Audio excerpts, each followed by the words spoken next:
guys, welcome to the stream. Today we're going to be playing some more bedwars.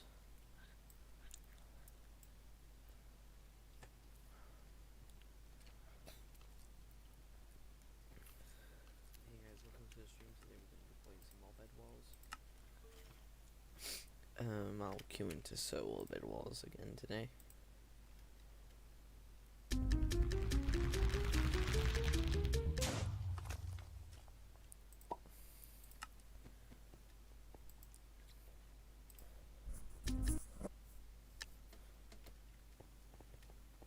I was playing some Skyblock today, it's okay. I'm not a massive fan of the Hypixel Skyblock.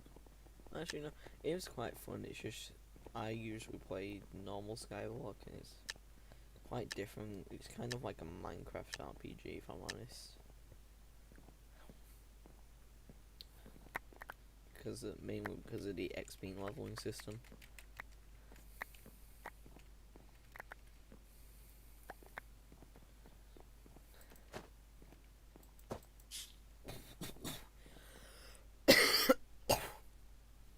Something stuck in back of my throat.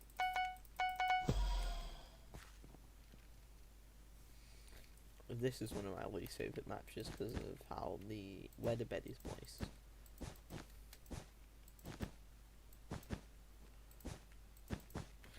There we go, that's my defense build.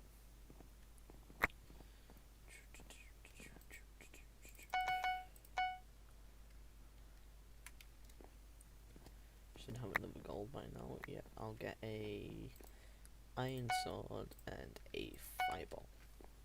And then I'll start bridging over to white for a rush. Actually no, I think I'll get an axe just for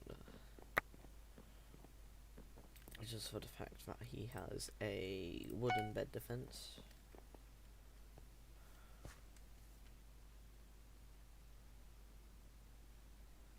I want him to start bridging off to what's it called? I want him to start bridging off first, just so. Oh, I think Gray was still disconnected when his bed was destroyed. Massive oof. Still hasn't noticed that I'm bridging, probably because walls are like more just quieter blocks.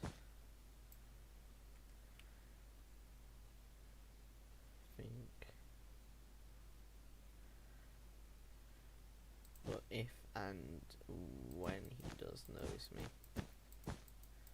that'll be a big oopsie. Still hasn't noticed me yet, so I think getting the side advantage has been pretty solid. So what I think I'll do is I'll bridge over to, oh shit, he hasn't noticed. This can give me a lot of opportunity.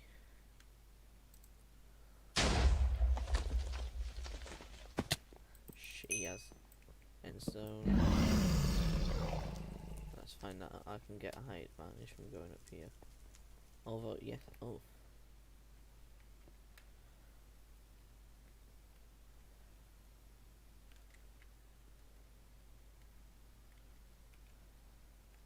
And he committed suicide. That's cool. It's totally by fire around me. I don't mind people committing suicide. When I rush them. It's the first time that's ever happened, actually. Not succeeding in a rush first, but somewhat me just destroying the bed and them just suiciding into the void. I think he rage quit, not gonna lie. Or he might have just had really bad ping like I do.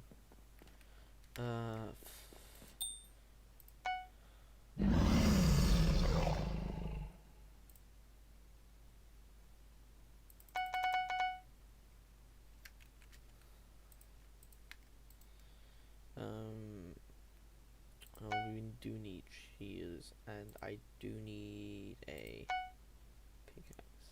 Oh, didn't know you can even buy these, but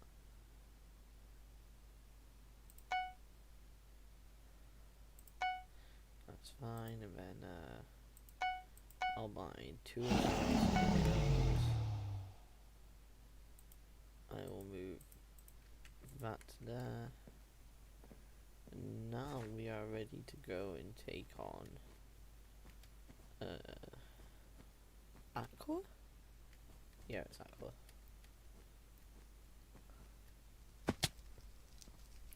Wow, this fireball really did him up. Don't know what was going on there, but ooh.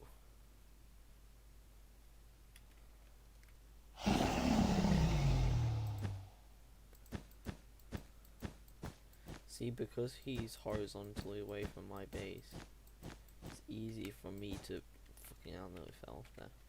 For me to bridge to his base. I can get an easy high advantage by like kind of semi-speed building. I'm not totally there yet.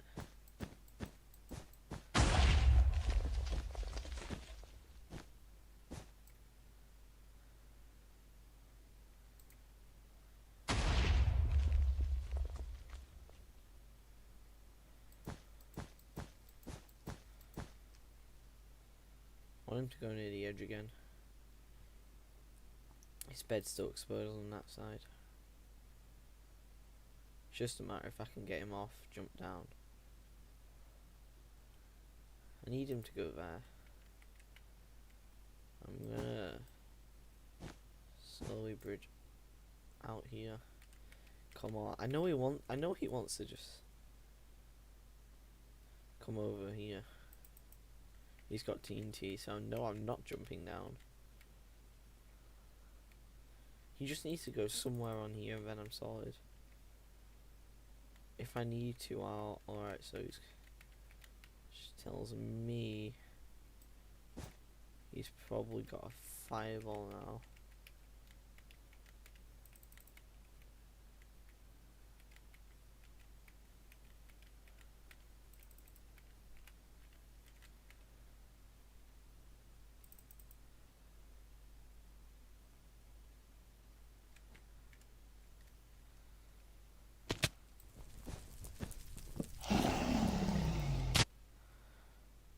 Did I get him? Did I knock him off? No, he's still there. I can see him.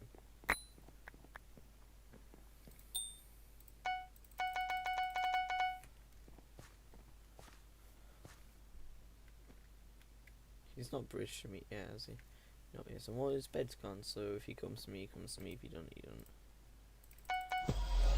Alright, so we've got 2 gaps. Time for the fight. I'll take one quick, just in case he's pearl or something. I don't know. I know that he's gone over to yellow. Shouldn't have done that. That was real stupid of me.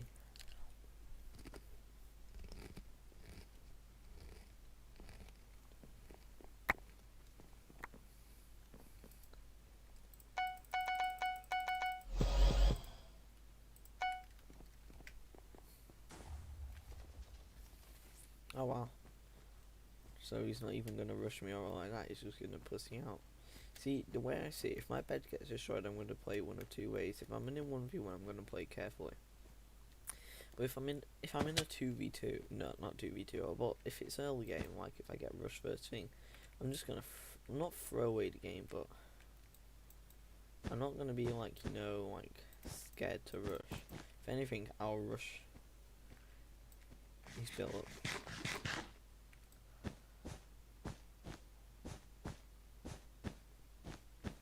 This is bad for me. Oh, he's not even up here. Bad move, Miami. Remember, there's a gap here, so.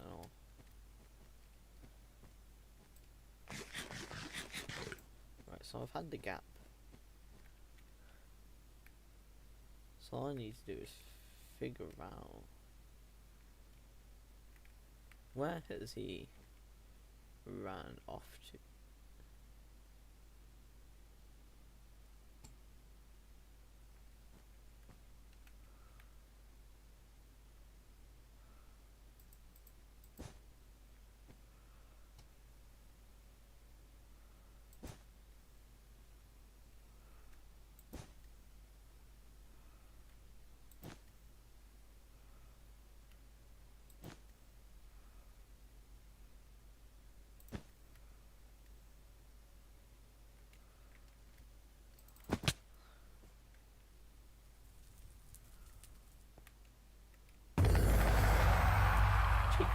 was already over there, wasn't he? Must have been visitor something.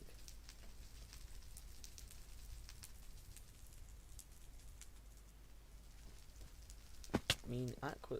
Oh, Aqua's dead. Oh, that wasn't him. He must have died up here or something, or someone sniped him.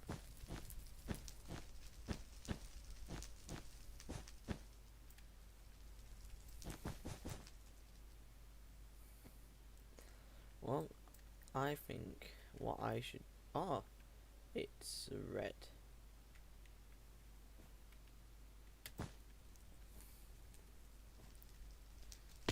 So my new strat is going to be rushing from here.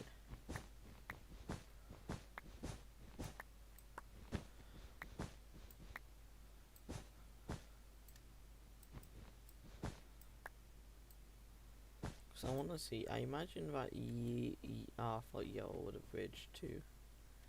How is yellow dead, man? Because there's no evidence of their bed being... Oh no, there is on the side. See, I know that... Ooh. Red is... Shit. Red is where blue is. So, well, where blue... Roundabout where blue. So unless red comes to me, which I imagine it's probably going to do, is... I want to see if I can get to red. Do you know what would be great if I just nicked half of yellow's forge, and then because they'll have like a massive surplus of material. I say surplus, but this one, yeah, that's upgrade, right? Right. So I want 9 swords. I want a fireball. I want gaps, and yeah, we want blocks too.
See, I think that my strategy is going to be to bridge to his bridges.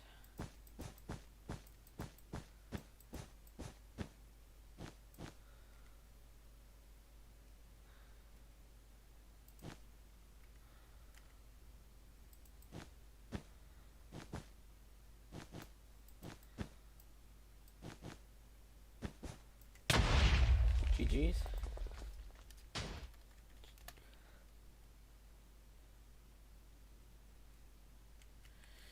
Oof.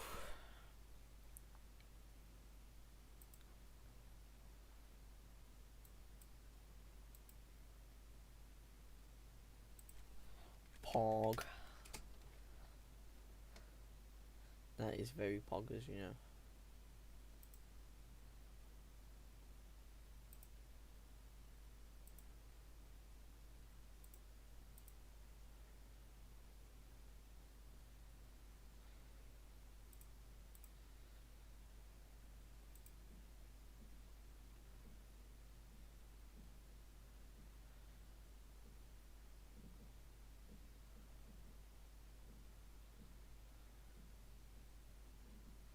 Ooh, someone's watching the stream again.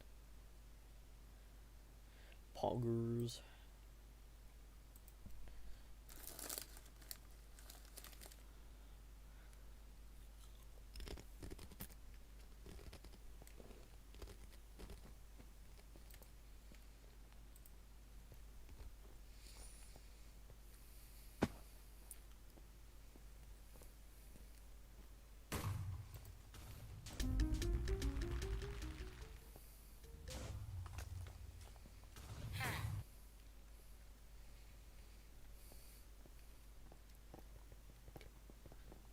was quite a weird loading.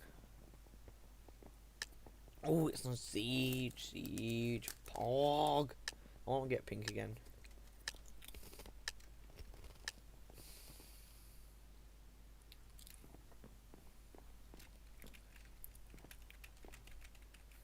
Oh, what the frick? There it is. Oh, what, 3 iron.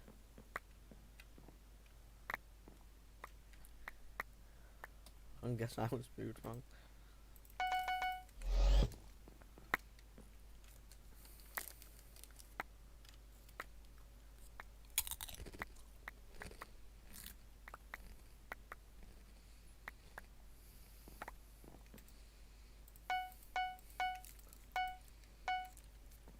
Oops. Ooh. Don't know why I built it like that.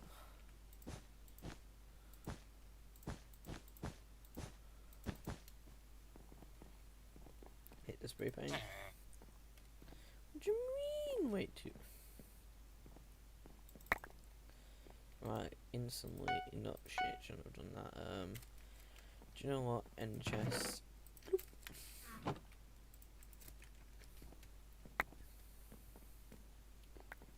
And we'll pick up a 5 charge to thwart any rushes, and we'll go over to red.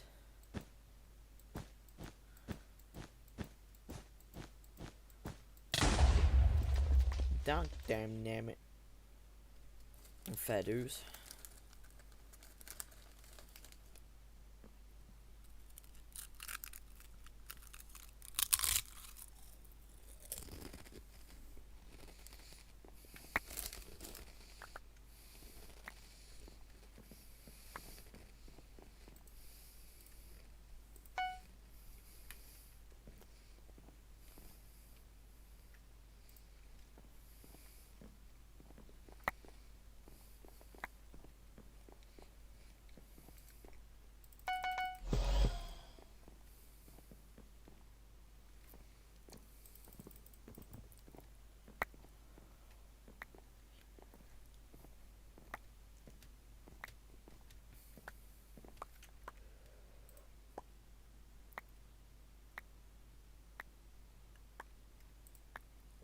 We're just gonna chill here to get some stuff from the forge. All I need is 1 more gold.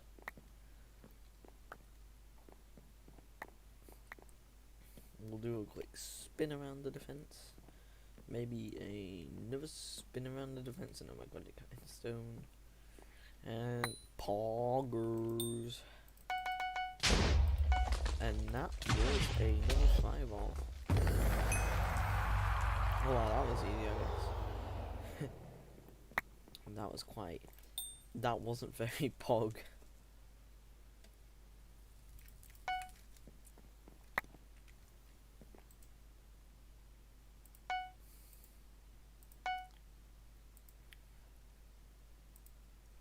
Got 2 gaps. Wow, they must have used TNT to get over there. We have a bit of time to bridge.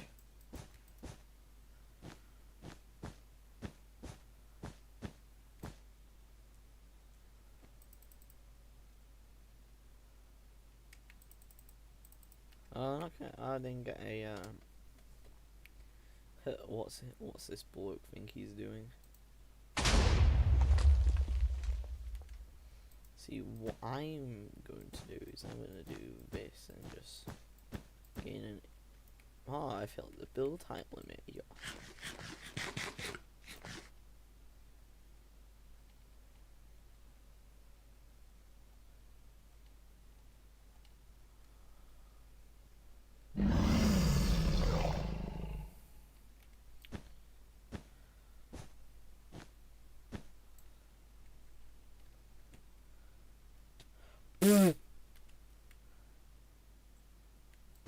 Just gonna quickly build over.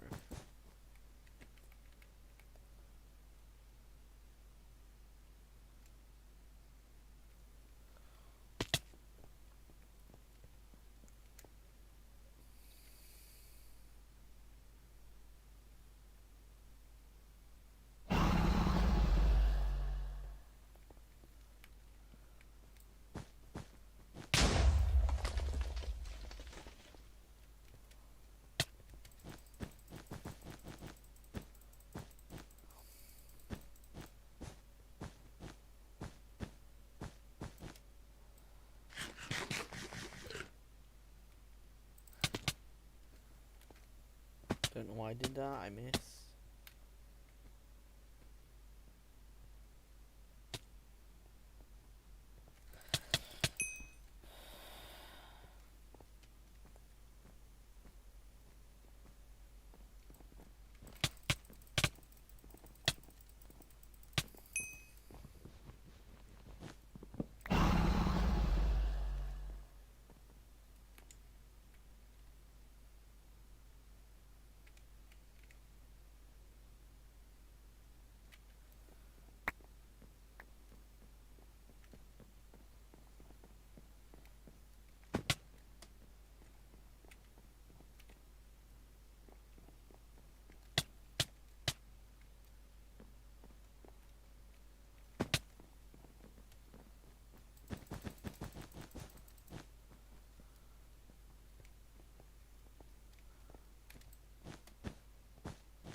Oh, you absolute bollock.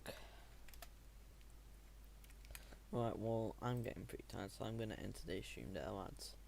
Sorry if that is quite a short one. Yeah, that. Oof. Yeah, well, I will see you guys later.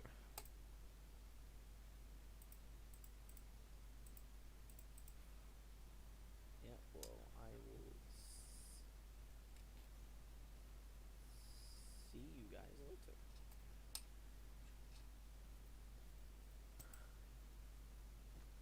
Slowly bridge out here.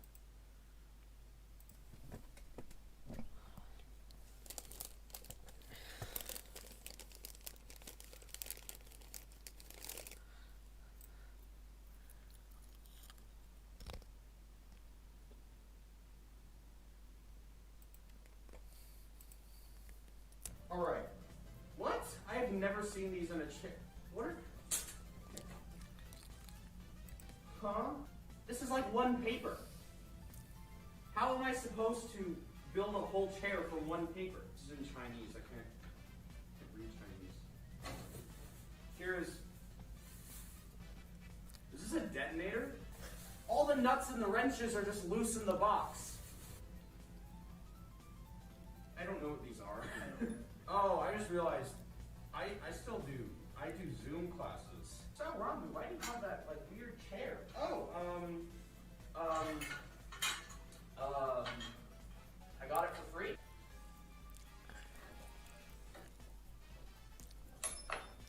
Oh man, I kind of want to sit in it now, but I don't feel like I should. I don't feel like I should sit in it right now, but I really want to.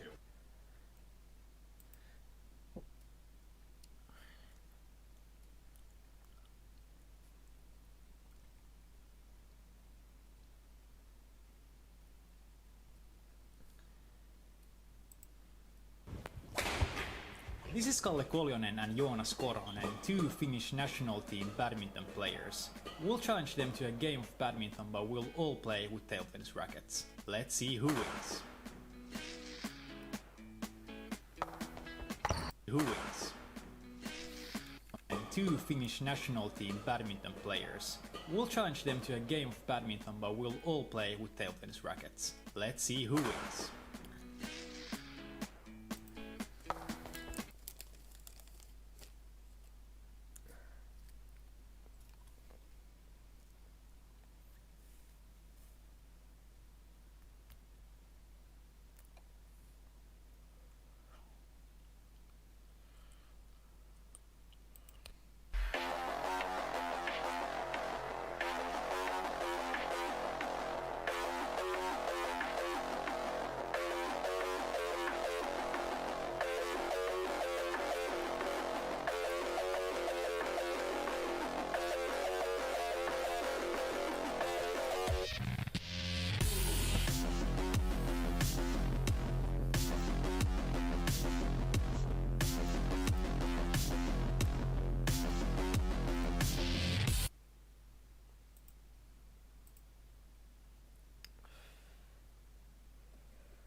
Hey there. You probably have no idea who the hell I am. And that's okay. When it comes to neighbors, most countries have several options, like north to Canada or south to Mexico. But there are countries that don't have this freedom of choice, not because they're islands, but because they're trapped in another country. For example, tiny Vatican City, which fits inside of not just Italy, but also just Rome. How Vatican City got surrounded is complicated, but not unique, for there's also the Republic of San Marino, home to 30,000 citizens, which Italy also completely surrounds. Italy, apparently, is a country that likes countries in its country. But trapping nations is not just Italy's thing, for there's also Lesotho in South Africa, which is both the largest encircled country at 70 times Vatican City's size, and the most populated with over 2 million citizens. The thing that makes these three countries' borders bizarre is that any path in or out must go through the one and only neighbor they have. But now take a look at the Gambia, which, excluding that tiny ocean border, is as surrounded as any nation can get. If we amend the previous rule to every land route, now we've made a category of single neighbored nations, which includes all four of these and countries like Portugal, where the only way in or out is through Spain. Who else is on this list? Well, there's Monaco, which must go through France, Qatar through Saudi Arabia, Denmark through Germany, South Korea through North Korea, though South Korea might as well be an island nation for most practical travel purposes, East Timor and Papua New Guinea both through Indonesia, Brunei through Malaysia, and there are two sets of twins. There's the Dominican Republic, whose only neighbor is Haiti, and Haiti, whose only neighbor is the Dominican Republic. And the second set is Ireland through the United Kingdom, and the United Kingdom through Ireland. Side note here, while there are tons of British places around the world, some of which border other nations, these are not part of the United Kingdom. It's complicated. Though, if you wanted to, you could argue that the United Kingdom technically dug a land border under the channel to the continent, presumably to be closer to France, her best friend ever. Finally, there's one more country in this category, Canada, the largest single neighbor nation in the world.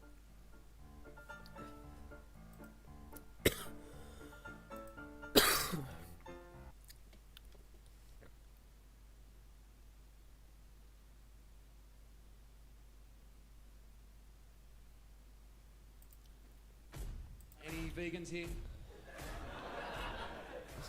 Are you fucking serious, cockhead? What is that? You bring a spatula to a show. Motherfucker, pass that up the front right now. Hang on. Can we just, hang on, yeah, okay. If this isn't a fucking weapon, are you fucking serious? What is your name, Martin Bryant? Hey?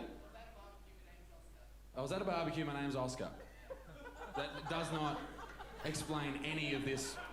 I'm gonna put that fucking over there, away from you, you little freak. So you are a vegan?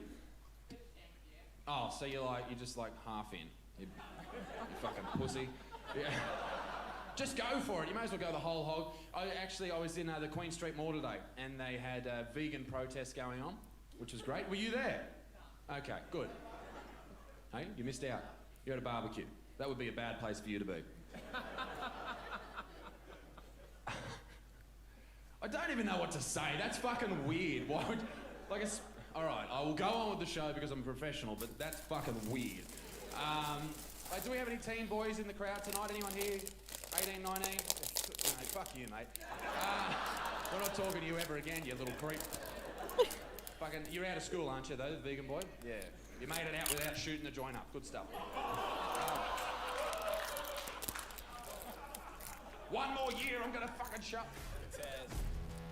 Yeah.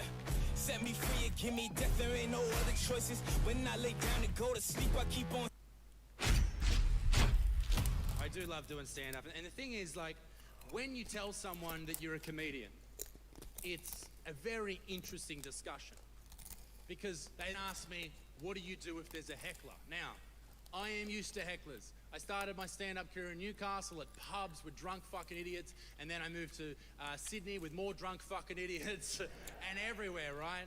So I'm used to people yelling shit out, and it's usually the same sort of person. But my favorite heckler of all time happened in Broken Hill. Anyone know Broken Hill? It is a desolate shithole, okay? That is where they filmed Mad Max. There's nothing but sand and rusted out cars, okay? And I went there out of the goodness of my own heart. And I did a show, and it was a great show, but there was a young man who flew out to meet me there and to do the show, to watch the show. He flew out from Sydney, right? And he landed probably that afternoon, I would assume. But he probably spent about $300-400 getting one of those shitty little planes out to Broken Hill. And I was absolutely stoked to have him there when I found out that he'd spent that much money just getting there. He's a young 18-year-old guy. His name was Scotty, right? And he sat probably in the third row. Now, in most comedy rooms, you cannot see the third row. The lights are so bright up the top that you can't see past probably maybe the second row's faces. So he was in pitch fucking darkness. Couldn't see a thing. And I walk out and I'm telling jokes and they're amazing, I'm sure you can imagine. And I go through a few punchlines, and as the laugh often does, it peaks and then it peters out. This is where Scotty hit me with the best heckle of all time. Because it wasn't rude, it wasn't mean, there was nothing horrible about me in that heckle at all. What Scotty said, it was just a sound. He has Tourette's syndrome, okay? Absolute true story.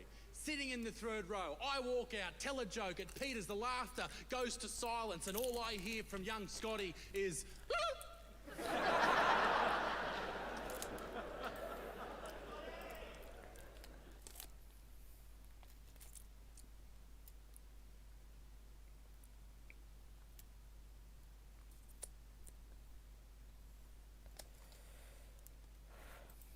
From the inception of the sport to modern day, no single idea has created as much worldwide intrigue, speculation, or full-out drama than the concept of pitting man versus woman in a game of tennis. We've seen this idea play out only a handful of times throughout history, most notably in 1973's Battle of the Sexes, where the match between Billie Jean King and Bobby Riggs broke records as the most watched televised sports event and remains the most watched tennis match of all time. 50 years later, and we have yet to see a follow-up event reach anywhere near that magnitude of spectacle. Though many would argue that the original purpose of the event was achieved, as that match set the stage for financial equality in men's and women's tennis and helped lend credence to the women's liberation movement as a whole, the immense popularity, media coverage, and worldwide interest an expertly organized exhibition match between the best men's and women's tennis players would draw wouldn't be in question. After all, haven't you ever wondered how one of the all-time female greats such as Serena Williams would do in a match against a man of similar caliber? From the inception of the sport to modern day, no single would argue that the original purpose of the event was achieved, as that match set the stage such as Serena Williams would do in a match against a man of similar caliber. Well, here's a little hint. It's happened before. Today, let's go over the few examples we have of real-life Battle of the Sexes events throughout tennis history, their results, and why we probably won't see another one for a long time. Round 1, fight!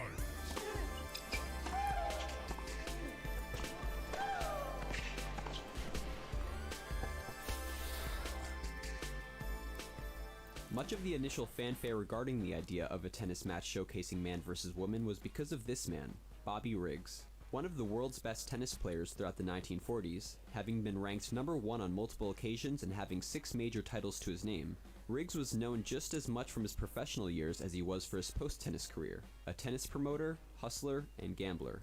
Always looking to profit off his talent, Riggs bet on himself to win the 1939 Wimbledon singles, doubles, and mixed doubles events all in the same year, which he did, and netted today's equivalent of $2 million as a result.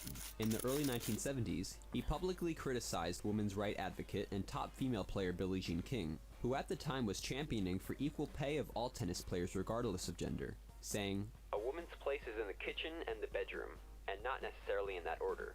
Post-retirement, Riggs saw an opportunity to both make money and draw attention to the sport of tennis by making the bold claim that even at 55 years old in 1973, he could still beat any of the then top-ranked female players half his age in a match due to the fact that women's tennis was far inferior to men's, and formally challenged Billie Jean King, who he called the sex leader of the Revolutionary Pact, to a high-profile and highly lucrative winner-takes-all exhibition match to settle the matter. King declined, knowing that a loss would be detrimental to her cause, and in her place stepped Margaret Court, who at 30 years old was in the midst of her 7th straight year of being the #1 ranked female player, and to this day holds the record of 24 Grand Slam singles titles, the most of any woman in history. Court wasn't interested in the fight for women's rights, but instead the promising paycheck, and even negotiated with Riggs to raise the prize money as she was confident in an easy win. The result wasn't pretty. A day now known as the Mother's Day Massacre, 55-year-old Riggs shocked the world with a decisive 6-2, 6-1 defeat over court, who was befuddled by Riggs' compilation of junk shots, which primarily included drop shots, lobs, and soft-paced ground strokes to throw off court and routinely break her concentration and confidence.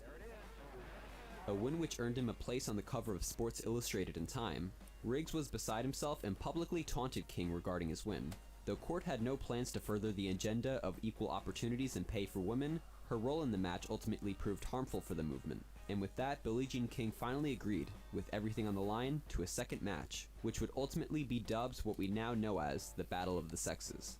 With the stakes so high, the match was billed as a once-in-a-lifetime spectacle, with record attendance in person and on TV, and players entered the Houston Astrodome with style akin to Roman gladiators. With the odd makers now heavily favoring Bobby's odds following the previous match, Riggs started off strongly and took control of the first set, using the same junk tactics as the previous match to throw off the hard-hitting Billie Jean King. This time though, she was ready. Rather than approach the net as usual, she stayed at the baseline and pushed the elderly Riggs around the court, forcing him to tire. Riggs dropped the comedy routine and began serving and volleying to stay competitive in the match, but by then it was all over.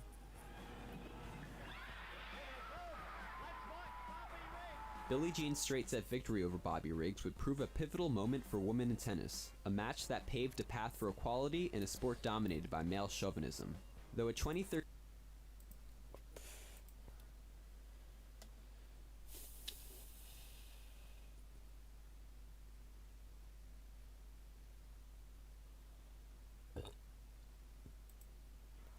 Billie Jean's straight set victory over Bobby Riggs would prove Oh, I was not streaming. I was still. Ooh.